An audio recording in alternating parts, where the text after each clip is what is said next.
9 сабакты улантабыз. Биз Кудайдын масштабтары, мыйзамы, анын осуяттарына келип жеттик. Бул мыйзамды, 10 осуятты Кудай Муса аркылуу өз элине берген. Биз алгач Кудай өзү эл менен түзмө-түз сүйлөшкөндүгүн, бирок кийинчерээк эл Муса Кудай менен сүйлөшсүн деп айткандарын карадык. Мен буга чейин айтканымдай, башында Кудай осуяттарын элге оозеки жеткизген, бирок кийинчерээк аларды таш лоокторго жазып берген. Мен бул осуяттарды окуп берейин. Ошондо Теңир мына бул сөздөрдү айтты. Сени Мисир жеринен алып чыккан, кулчулуктан бошоткон Кудай Теңириң менмин. Менден башка кудайларың болбосун. Бул менин алдымда башка кудайларың болбосун деген биринчи осуят. Экинчи осуят: өзүңө буркан жана жогорку асмандагы, төмөнкү жердеги, жерден төмөн суудагы нерселердин түспөлүн жасаба, аларга табынба, кызмат кылба. Анткени Кудай Теңириң менмин. Мени жек көргөндөрдүн балдарын ата бабаларынын күнөөсү үчүн 3-чү, 4-чү тукумуна чейин жазалаган кызганчаак Кудаймын. Мени сүйгөндөрдүн, менин осуяттарымды сактагандардын 1000-чи тукумуна чейин ырайым кылган Кудаймын. 3-чү осуят: Кудай Теңириңдин атын курулай эле айта бербе. Анткени анын атын курулай эле айта бергендерди Теңир жазасыз калтырбайт. Кийинки 4-чү осуят: ишемби күндү ыйык тутууну эсиңден чыгарба. 6 күн иштеп, ар кандай ишиңди кыл. Ал эми 7-чи күн Кудай Теңириңдин ишемби күнү. Башкача айтканда эс алуу, дем алыш күн. Ал күнү өзүң да, балаң да, кызың да, кулуң да, күңүң да, малың да, үйүңдө жүргөн келгин да эч кандай жумуш кылбасын. Анткени 6 күндө Теңир асманды, жерди, деңизди жана аларда жашагандын бардыгын жаратып бүткөн. Ал эми 7-чи күнү эс алган. Ошондуктан Теңир ишемби күнгө батасын берип, аны ыйыктап койгон. Дүйнөнү жаратып жаткандагы Кудайдын мына ушул тартип эрежеси ушул күнгө чейин иштеп келет. Анткени бардыгыбыз жуманын 7-чи күнү эс алабыз. Биз буга кийинчерээк токтолобуз. 5-чи осуят: Кудай Теңириң берип жаткан жерде өмүрүң узун болсун десең, ата-энеңди сыйла. 6-чы: киши өлтүрбө. 7-чи: ойноштук кылба. 8-чи: уурдаба. 9-чу: жакыныңа жалаа жаппа. Башкача айтканда калп айтпа. Акыркы 10-чу осуят: жакыныңдын үйүнө көз артпа. Жакыныңдын аялына, кулуна, күңүнө, өгүзүнө, эшегине, эч нерсесине көз артпа. Бул жерде бардык осуят абдан кыска жана нуска берилген. Бирок мында Кудай адамдан талап кылган нерсенин бардыгы камтылган. Биз бир нече осуятты караардын алдында адамдар үчүн осуяттарды сыртынан эле аткаруу маанилүү экендигине, ал эми Кудай үчүн сыртынан дагы, ичинен дагы аткаруу маанилүү экендигине басым жасай кетишибиз керек. Мисалы, Матай 5:27-де Ыйса мындай деген: байыркы мезгилде жашагандарга ойноштук кылба деп айтылганын уккансыңар. Биз жогоруда окугандай, Кудай бул осуятты Муса аркылуу качандыр бир өз элине Синай тоосунда берген эле. Тактап айтканда, ойноштук кылып, бузуктук кылып никени бузба, нике төшөгүн булгаба, жубайыңдын көзүнө чөп салба. Андан ары 28-чи аятта Ыйса бул осуятты так аткарууну түшүндүрүп жатат. Мен болсо силерге мындай деп айтамын: аял кишиге кумарлануу менен караган адам, тактап айтканда аны менен жыныстык катнашта болууну каалаган адам өз жүрөгүндө ойноштук кылган болот. Демек, эркек ал аялга тийбесе дагы, бирок оюнда аны менен жатканын элестетип, фантазировать этип койсо, ал Кудайдын көз алдында күнөө кылган болот. Эгерде сен бир нерсени уурдагың келсе, бирок кимдир бирөө көрүп калат деп уурдабасаң, бул үчүн сени камап салбайт. Ал эми Кудайдын алдында сен али уурусуң. Анткени сен ал буюмду албасаң дагы, бирок жүрөгүңдө каалагансың. Эгерде сен өмүрүңдө ата-энеңди бир да жолу капа кылган эмес болсоң, бирок жүрөгүңдө аларга бир эле жолу кыжырданган болсоң, анда сен бул осуятты буздуң.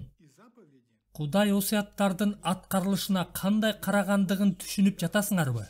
Жана осуяттардын бардыгы ар дайым толугу менен аткарылышы керек.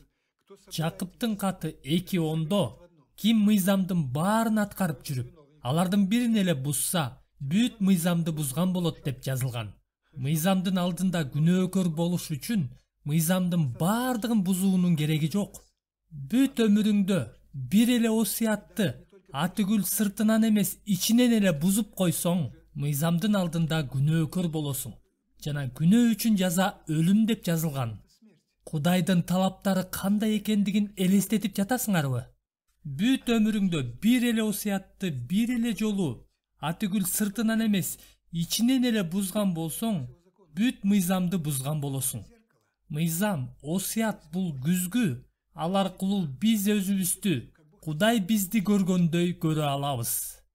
Биз өзүбүздүн көз карашыбыз же жер үстүндөгү адилеттигибиз ченем же көрсөткүч боло албастыгын так түшүнүшүбүз керек. Мисалы, эгер сен бир нерсени уурдагың келсе, бул үчүн сени камап салбайт. Эгерде уурдасаң гана, ошол уурлук ишиң үчүн камайт. Ошондуктан бул дүйнө адилеттикке Кудай карагандан башкача карайт. Ал эми биз болсок Кудайдын талаптарына баш ийишибиз керек. Жана дагы бир жолу кайталай кетейин. Адам мыйзамды 99,99% эмес, 100% аткарганда гана Кудай алдында адил боло алат. Көптөгөн адамдар Кудайдын мыйзамдары боюнча жашаганга аракет кылып келишет. Бирок алар ички дүйнөсүндө баары бир нерсе жетишпей жаткандыгын, дагы көбүрөөк аракет кылышым керек деп түшүнүшөт. Бирок бул чоң арыктан, чоң түпсүздүктөн секирип өтүүгө окшош. Эгер сен кичине эле жетпей калсаң, анда түпсүздүккө кулайсың. Мыйзамды аткарууга аракет кылуу дагы мына ушуга окшош. Демек, мыйзамды толук эмес, дээрлик аткаруу, орусча почти исполнить, мыйзамды толук аткарууга кирбейт. Доктурлар оорулууну өз убагында куткарайын деп калышты, бирок куткарышкан жок. Демек ал өлдү. Мыйзамды толук эмес аткаруу мына ушуга окшош. Кудай үчүн дээрлик, орусча почти деген жок. Ал үчүн же бардыгы, же эч нерсе жок. Жана Кудай мыйзамдын ички жана сырткы аткарылышын бирдей карайт. Кудайдын алдында биздин мыйзамды ичинен дагы сыртынан да аткаруубуз бирдей, окшош болушу керек. Ошондуктан бул жерден биз кайрадан Кудайдын масштабы биздин масштабыбызга ылайык келбегендигин көрүп турабыз. Мыйзам бул күзгү сыяктуу. Күзгү адамга эмне үчүн берилет? Адам өзүнүн келбетин, жүзүн, кийимдерин, кандайдыр бир туура же туура эмес, кир же таза жерлерди көрүш үчүн берилет. Бирок күзгү адамдын бетиндеги кирди тазалаш үчүн берилбейт. Качан адам күзгүдөн өзүнүн бетиндеги кирди көргөндө, ал сууга барып жуунат. Ошол сыяктуу эле Кудай мыйзамды адамды акташ үчүн берген эмес. Мыйзам аркылуу эч ким актала албайт. Анткени мыйзам акташ үчүн берилген эмес. Мыйзам күнөөнү көрсөтүш үчүн берилген деп жазылган. Мыйзам күзгү сыяктуу биздин кемчиликтерибизди көрсөтүш үчүн берилген. Кудайдын алдында мыйзам аркылуу акталгысы келген адам күзгү менен жуунгусу келген адамга окшош. Бирок күзгүнүн максаты адамды жууп тазалаш үчүн эмес, анын кирин көрсөтүш үчүн берилген. Жана мыйзамдын максаты да ошондой. Кудай кийинчерээк бизге: эгерде сен мыйзамды бузган болсоң, кайсыл жерден жуунса болоорун, чыгуу жолун көрсөтөт. Жана биз Ысрайыл эли тоонун жанында өздөрүнө алтындан музоо жасап, бул осуяттарды бузгандыгын көрдүк. Алар биз Теңирдин бардык осуятын аткарабыз дешкен. Адам дагы ушинтип ойлойт. Бирок качан адам Кудайдын мыйзамы, Кудайдын күзгүсү менен өзүн караганда, ал аны аткара албастыгын түшүнөт. Бир дагы адам Кудайдын мыйзамын аткара албайт. Анткени күнөө биздин табиятыбызда жашайт. Биздин көйгөйүбүз мына ушунда. Күнөө бул иштер эмес, адамдын табияты, ал күнөөлүү иштерди жасайт. Мисалы, ит биринчи жолу үргөндө ал ит болуп калбайт. Ал ит болуп төрөлгөндүктөн ал биринчи жолу үрөт. Ошол сыяктуу эле биз дагы биринчи жолу күнөө кылганда күнөөкөр болуп калбайбыз. Биз төрөлгөндө эле адам атадан калган табият боюнча күнөөкөр болуп төрөлөбүз. Мына биздин көйгөйүбүз. Биз табиятыбыз боюнча өлүкпүз. Табиятыбыз боюнча күнөөкөрбүз. Мына бул нерсе ар бир адам үчүн өзгөчө, динчил адамдар үчүн жаман кабар. балатынын тобурчактарын жулуп, ага алманы канчалык жабыштырбагын, муну менен балаты эч качан алма болуп калбайт. Адамдык аракети, адамдык күчү менен өзүнүн табиятын өзгөрткүсү келген адам, Кудай аны кандай көрөөрүн түшүнүшү керек. Бир кезде Кудай өз элинен Жеремия пайгамбар аркылуу Эфиопиялык адам өз терисин өзгөртө алабы? Илбирс өзүнүн чаар темгилин өзгөртө алабы деп сураган. Аны канчалык жуубасын өзгөртө албастыгы бардыгыбызга белгилүү. Ошондой эле жамандык кылып көнгөн силер жакшылык кыла аласыңарбы деген. Тактап айтканда Кудайдын алдында эч бир адам жакшы иш кыла албайт, анткени ал табиятынан эле күнөөкөр. Түшүнүп жатасыңарбы? Мына бул жаман кабардын биринчи бөлүгү. Анткени биздин күнөөкөр табиятыбыздын өзү дайыма мыйзамды бузууга түртөт. Бул итке үргөнгө тыюу салуу дегенге барабар десек болот. Итке канчалык тыюу салбаган ал баары бир үрөт, анткени бул анын табияты. Адамга күнөө кылууга тыюу салуу бул маанисиз, анткени анын табияты күнөөкөр. Анда чыгуу жолу кайда? Биз муну кийинчерээк карайбыз. Ал эми мен жаман кабардын экинчи бөлүгүнө көңүл бургум келет. Жаман кабардын биринчи бөлүгү биз адам атадан эле күнөөкөр болуп төрөлгөнбүз. Ал эми экинчи бөлүгү Кудайдын мыйзамынын алдында биз бардыгыбыз мыйзамды бузуучубуз. Бир дагы адил адам жок. Жана эгерде биз Кудайдын мыйзамын чын дилден, чын ниеттен окусак, анда ал өзүн адил санаган ар бир динчил адамды кылдын учуна коет. Жана ар бир адам мен мыйзамды бузуучумун, мен мыйзамды аткара албайм деп моюнга алышы керек. Эми мындан ары мен мыйзамды толук аткара алсам жакшы, бирок мен мыйзамды буга чейин эле бузгандыгым бардык мыйзамды бузганга барабар. Мурда мыйзамды бузгандыгым үчүн жаза аткарылышы керек. Ошол себептен мыйзам жакшы кабар эмес, а жаман кабар. Мыйзам мени, Кудай мени кандай караса, мен да өзүмдү ошондой адамдыкындай табиятта караганга ынандырат. Муну түшүнбөгөн көптөгөн машаякчылар өздөрүнүн иштери менен куткарылууга же адилдикке ээ болууга аракет кылып жатышат. Качан биз Кудайдын масштабтарына чындык менен караганыбызда, адамдык адилдикке умтулбай калабыз. Анткени баары бир мындан эч пайда жок. Бул аракет чочкону кой кылууга окшош. Сен чочкого койдун терисин кийгизип койсоң дагы аны кой кыла албайсың. Ошондой эле мен канчалык кытайча кийинип, кытайча сүйлөп, көздөрүмдү кытайдыкындай кылып боесом дагы мен кытай болуп калбайм. Кытай болуш үчүн мен кытай болуп төрөлүшүм керек. Ошол сыяктуу эле адамдык табиятта биз кайрадан төрөлө албайбыз. Биздин көйгөйүбүз, биздин табиятыбызда, биздин тегибизде. Кудай адамзатты анын келип чыгышы, анын теги боюнча четке какты. Качан биз ушул чындыкты түшүнгөнүбүздө, ошондо гана биз жакшы кабарды түшүнөбүз. Эгерде биз жаман кабарды түшүнбөсөк, анда эч качан жакшы кабарды түшүнө албайбыз. Анткени Кудай ошол жерде тоодо адамга шанс берген. Кудай Мусага эмне деп айтканын мен өз сөзүм менен айтып берейин. Мен мындан ары силер менен бара албайм. Анткени силер эмитеден эле тоонун жанында менин бүт мыйзамдарымды буздуңар. Күнөө жана Кудай бул от менен саманга окшош. Эгерде от менен саманды бириктирсе, анда саман тез эле күйүп жок болуп кетет. Жана Кудай аларга: эгерде мен силер менен барсам, анда бир көз ирмемде эле силерди жок кылып коем деген. Ошондо Муса Кудайга: эгерде сен биз менен барбасаң, анда бизди бул жерден алып чыкпа деген. Муса Кудайга: эгерде сен биз менен барсаң гана биз барабыз деген. Кудай болсо: эгерде мен силер менен барсам, анда силер өлүп каласыңар деген. Анда чыгуу жолу кандай? Бул жерден Кудай өзү чыгуу жолун көрсөткөн, жана бул чыгуу жолу эч качан эч бир адамдын оюна да келген эмес. Кудай эң башынан эле куткарылуу жолунун, күнөөкөр адам үчүн чыгуу жолунун демилгечиси болгон. Бир нече убакыттан кийин эл Али тоонун жанында турганда капысынан бир нерсе болду. Кудай өз эли Исраилдин арасында жашай баштады. Бирок Исраил тирүү бойдон, ал эми Кудай бойдон кала берди. Кудай Мусага жыйын чатырын, скинияны курууга буйрук берди. Бул аркылуу Кудайдын элдин арасында болуусу, Кудайдын катышуусу болмок.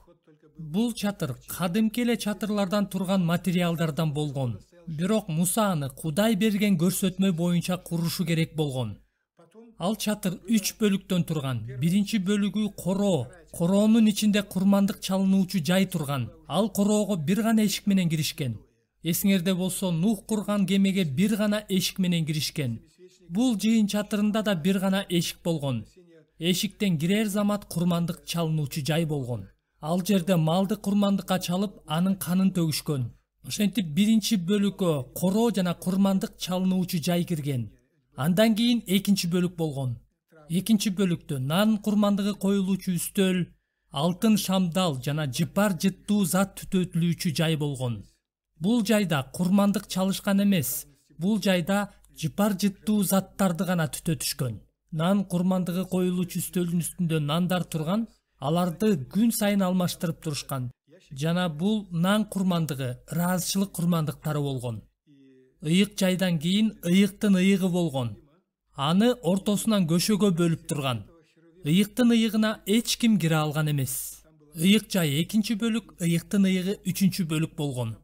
Ыйыктын ыйыгында алтын менен капталган сандык болгон. Сандыктын капкагына 2 керуб, 2 периште капталган. Ошол 2 керубтун ортосунда от болгон. Бул болсо Кудайдын катышуусунун белгиси болгон. Жана ыйыктын ыйыгына башкы ыйык кызмат кылуучудан башка эч ким кире алган эмес. Ал дагы 1 жылда бир эле жолу кирген. Биз бул жөнүндө кийинчерээк дагы карайбыз. Ошентип бул жыйын чатыры бир нече убакытта курулуп, Исраил элинин арасында, стандын арасында жайгаштырылган. Эмне болду? Анткени бул жерде Мусанын, тигил жерде Арундун, аркы жерде Жусуптун жана башкалардын чатырлары турган. Жана алардын арасында Кудайдын жыйын чатыры турган. Муну менен эл ыйык болуп калган жок, эл күнөөкөр бойдон калды. Ал эми Кудай күнөөкөр болуп калган жок, ал ыйык бойдон калды. От менен саман кантип бириге алды? Кудай өз элинин арасында жашай алгыдай эмне окуя болду? Кудай бул кырдаалдан чыгуу жолун көрсөттү. Ал өзү бул кырдаалдан чыгуу жолунун демилгечиси болду. Ал эми бул кырдаал же бул иш күнөөкөр адам, ал күнөөкөр болсо да тирүү бойдон. Ал эми Кудай, ал ыйык болсо да Кудай боюнча кала берген. Бул чыгуу жолу кандай болгон? Ушул жерден Кудай бир жагынан эч ким аткара албаган Кудайдын талаптарын, мыйзамдарын берген. Ал эми экинчи жагынан Кудай адам өлбөй тирүү калыш үчүн бул көйгөйдөн, бул тупиктен чыгуу жолун берген. Келгиле бул чыгуу жолу кандай болгондугун карайлы. Биз башынан көргөнүбүздөй, Авыл, Шет, Нух сыяктуу Кудайга жакындагысы келген ар бир адам Кудайга кан курмандыгын алып келиши керек болгон. Кудайга жакындагысы келген күнөөкөр адам жыйын чатырына бир гана эшик аркылуу кирген. Ал жерде аны курмандык чалынуучу жайдын жанында ыйык кызмат кылуучу тосуп алган. Ыйык кызмат кылуучу ага күнөө үчүн өлүм талап кылынаарын түшүндүргөн. Албетте ар бир адам күнөөкөр экендигин моюнга алган. Ал эми күнөө үчүн жаза өлүм болгон. Адамдар жыйын чатыры жөн гана чатыр болбогондугун, ал жерде чындап эле Кудайдын катышуусу болгондугун билишкен. Жана адамдар өлгөн учурлар да болгон. Арундун уулдары Кудай буйрубаган башка от алып келишип, Кудайга тил албастык кылышканда, ыйыктын ыйыгынан от чыгып аларды өрттөп кеткен. Муну көргөн Исраилдин бардык станы Кудайга жакындасаң өлүп калышың мүмкүн экендигин түшүнүшкөн. Күнөөң үчүн өлүп калышың мүмкүн болгон. Муну түшүнгөндүктөн ыйык кызмат кылуучу адамдан "Сен күнөөкөрсүңбү?" дегенде ал "Ооба" деген. Анда "Сен күнөөң үчүн өлүшүң керек" дегенде ага да "Ооба" деп жооп берген. Бирок ал ыйык кызмат кылуучуга "Менде өзүм менен кошо бир нерсем бар" деген. Ал адам өзү менен кошо Кудай талап кылган таза, оорулуу эмес, аксак эмес эркек козуну алып келген. Ошондо ыйык кызмат кылуучу күнөөкөр адамга "Сен кандай күнөө кылдың? Бол, тезинен айт" деп анын кемчиликтерин изилдеген эмес. Ал күнөөкөр адам алып келген козун изилдеп, аны текшерген. Ал козунун оозун ачып тиштери түзбү, сөөктөрү оңбу, аксак эмеспи, оорлуу эмеспи деп анын кемчиликсиздигин изилдеген. Эгерде козу эркек жана эч кемчилиги жок, жеткилең болсо, анда ыйык кызмат кылуучу аны мууздап, козунун канынан күнөөкөргө, анын кийимине чачып, андан кийин анын канынан курмандык чалынуучу жайга чачып, Кудайга: Кудай, бул адамдын күнөөсү үчүн кан төгүлүп, анын күнөөсүнүн куну өлүм менен төлөндү. Эми ал үйүнө акталган бойдон кете берсе болот деген. Эми ал тирүү бойдон үйүнө бара алат. Анткени анын күнөөсүнүн ордуна козу курман болду. Козулардын, малдын каны күнөөлөрдү жок кыла албастыгы жөнүндө ыйык жазууда жазылгандыгын биз түшүнөбүз. Анда бул кантип мүмкүн? Анткени бул нерсе бул дүйнөдө да иштебейт. Мисалы, эгерде мен кылмыш кылып түрмөгө отурсам, ана мен аларга менин ордума менин коюм, уюм же жылкым отурсун десем, эч ким муну кабыл албайт. Анда адилеттүү Кудай кантип күнөөкөрдү жазалабастан анын күнөөсүнүн ордуна курмандык козуну кабыл алды? Мунун мааниси мында. Кеп, бул курмандыктын каны күнөөнү тазалай албайт. Бул курмандыктын каны күнөө үчүн жаза өлүм экендигин эскертип турат. Бул курмандыктын каны адамдын ишениминин белгиси болгон. Анткени адам ишеним менен куткарылган. Бул ишеним анын күнөөсү үчүн кимдир бирөө кун төлөй тургандыгына ишенүү. Түшүнүп жатасыңарбы? Биз бул жөнүндө кийинчерээк абдан терең карайбыз. Анткени ушул жерден Кудай күнөөкөр адам үчүн тупиктен, ал өлбөш үчүн күнөөнүн көйгөйүнөн чыгуу жолун тапкан. Бул Кудайдын жолу болгон. Ошондой эле башкы ыйык кызмат кылуучу Кудай көрсөткөн курмандыкты курмандык чалынуучу жайда чалып, анын канын алып, Кудайдын катышуусу болгон ыйыктын ыйыгына бир жылда бир жолу кирген. Башкы ыйык кызмат кылуучу ал жерден канды сандыктын капкагына чачкан. Муну менен ал бардык элдин күнөөсү үчүн курмандык алып келгендигин көрсөткөн. Ошентип Кудай күнөө үчүн жазаны жылдырган сыяктуу болгон. Күнөө эч жерге жок болуп кеткен эмес. Бирок курмандык аркылуу Кудай күнөөнү кийинки жылга жылдырган. Ошентип жыл сайын курмандык чалынса дагы күнөө такыр жок болуп кеткен эмес. Курмандык Кудайдын сотун, Кудайдын жазасын кийинки жылга жылдырган. Муну менен Кудай курмандыктан башка бир нерсени көргөнүн түшүнүп жатасыңарбы? Курмандык эң чоң мааниге ээ. Анткени кан төгүлмөйүнчө күнөө кечирилбейт деп жазылып турат. Жана байыркы келишимде бул курмандыктардын бардыгы кандай мааниге ээ экендигин биз карайбыз. Анткени байыркы келишимде көптөгөн курмандыктардын каны күн сайын төгүлгөн. Кудайга жакындагысы келген ар бир адам курмандык алып келген. Ошондой эле ыйык кызмат кылуучу курмандык чалынуучу жайда күн сайын эртең менен жана кечинде элдин күнөөсү үчүн курмандык чалып турган. Бирок Кудай байыркы келишимде куткаруучу Машаяк келгенге чейин өзүнө ишенгендерди кантип кредитке куткаргандыгын биз көрөбүз. Билесиңерби, жакыр өлкөлөрдө, өзгөчө айылдарда, жакыр үй бүлөлөрдө мындай адат бар. Жумуштун жоктугунан көпчүлүк учурда ал үй бүлөлөрдүн атасы жумуш издеп шаарга кетет. Шаардан ал акча табыш үчүн курулушта же ар кандай жумуштарда жарым жылда, бир жылда иштейт. Бирок ошол мезгилде анын аялы жана балдары кандайдыр бир жол менен жашашы керек. Бул үчүн алар кредит же карыз алышат.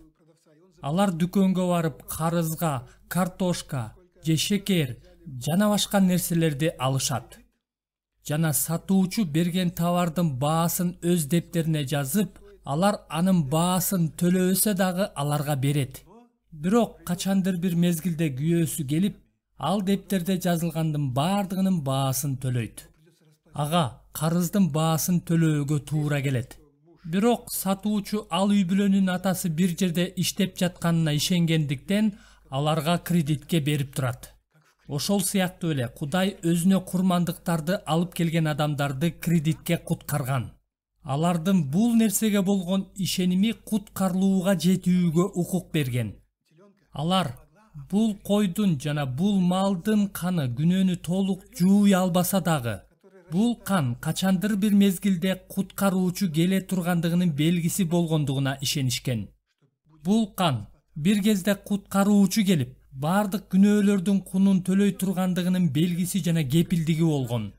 Бул курмандык козу качандыр бир мезгилде келе турган чыныгы курмандык козунун сүрөтү сыяктуу болгон. Ал келип, бардык адамзаттын күнөөсүнүн кунун төлөйт. Биз бул жөнүндө кийинчерээк карайбыз. Азыр болсо биз Кудай чыгуу жолун тапкандыгын көрдүк. Жыйын чатырдын башка чатырлардан сыртынан эч айырмаланбагандыгы кызык.